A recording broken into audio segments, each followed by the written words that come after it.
Now you shouldn't have mentioned my brother.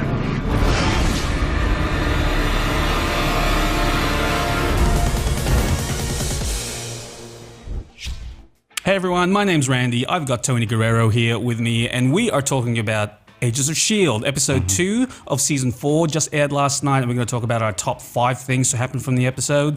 Let's kick it off with Daisy. She still seems a little bit crazy, not really caring about her own welfare now. You could say she's almost suicidal. You know, she's determined. She wants to take down the watchdogs, but after confronting Ghost Rider, she's pushing his buttons. She knows who he is. She did all her hacking computer investigation. She's just going further and further. And it's like, if he kills her, she's okay with it. But, she still wants vengeance against the watchdogs. She's talking about that.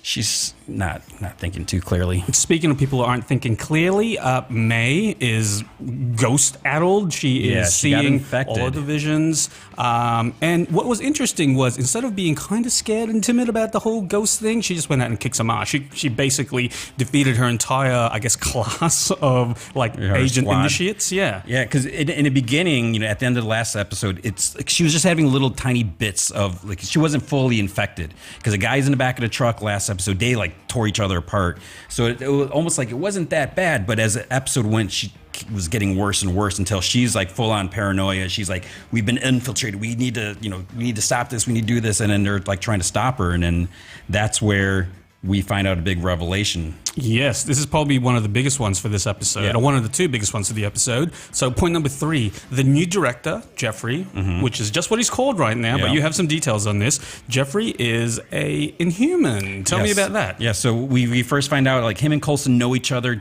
They don't seem like they're the best of friends, but then when May's losing it, she tries punching him, nothing. She takes a pull, nothing. And then she's like, you're a monster. And he's like, no, I'm a human or something like that. So we find out he's strong. He picks her up. Bam. And just slams her against the wall. I'm sorry about this.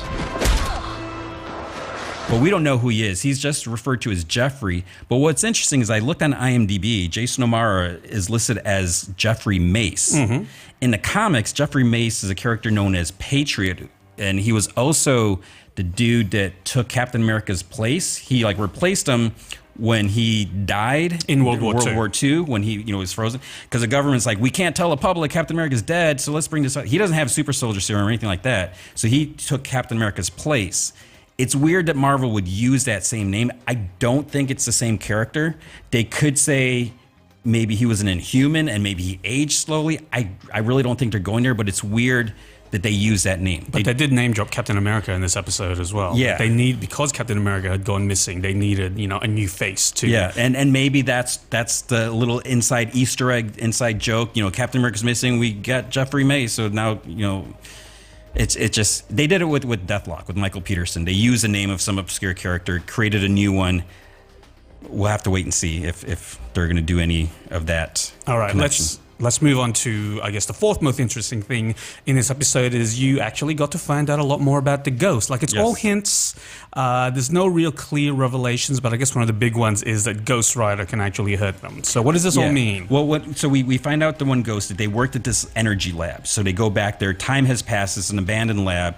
And there's other scientists that were in these boxes. So the main ghost, the woman, she's freeing them. And she's like, we got to get the book. And they mentioned a Darkhold book, which in the comics, that's this book of sins. It's this evil book. This elder god, S.H.I.E.L.D, made this book. And, using it corrupts your soul. Doctor Strange used it to wipe out vampires. But because he's Doctor Strange and Sorcerer Supreme, he didn't succumb to the dark nature of the book.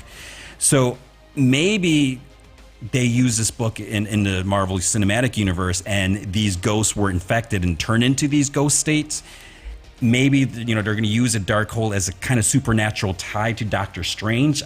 Obviously, we're not going to have a full-on crossover between the movie and the show because the movies don't reference the shows. But this could be another way. They got Ghost Rider, they got these ghosts, they got the Darkhold. So you could have that. The other connection with S.H.I.E.L.D, if he's this god, because Ghost Rider mentions, I sold my soul to the devil.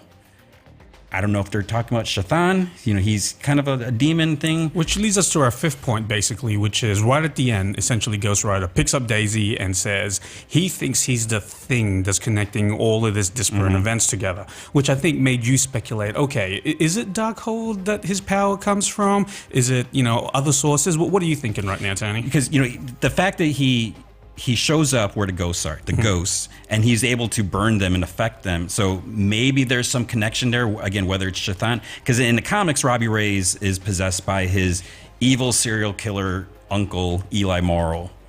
So they haven't mentioned Eli's name. So we don't know if the evil force that's driving him to kill, is that Eli? Is it Shathan? Is it the other spirit, you know, spirit of vengeance, Zarathos? So there's still some questions. We don't know what's going on. Overall, I think it was a pretty good episode. I think some of our key things that we want to find out a bit more about is what is the connection between Ghost Rider and the Ghost? Do you think Daisy's going to come back? And where is May being taken? You told me you have a theory. Well, what's your May theory? Reading the synopsis for the next episode. Okay, cheating. Yeah. Basically, they mentioned Coulson, Fitz, and Mac are off on some mission, and Simmons and Dr. Radcliffe are racing against the clock to try to save May before she succumbs to this mysterious illness. But it doesn't make sense. Simmons was at the base. May was at the base. They took her off somewhere. There's some other people on a jet. Radcliffe probably isn't that far, so I don't know where they would take her. Why wouldn't Jeffrey tell Coulson what they were doing? He's like, don't worry about May. So okay, so I don't know if I trust Jeffrey. Hopefully, all will be resolved. Probably not by next week's episode. And that is it. Thank you very much, Tony. That's our chat on Agents of S.H.I.E.L.D. Season 4, Episode 2. For more on that and everything else in entertainment, check out GameSpot Universe.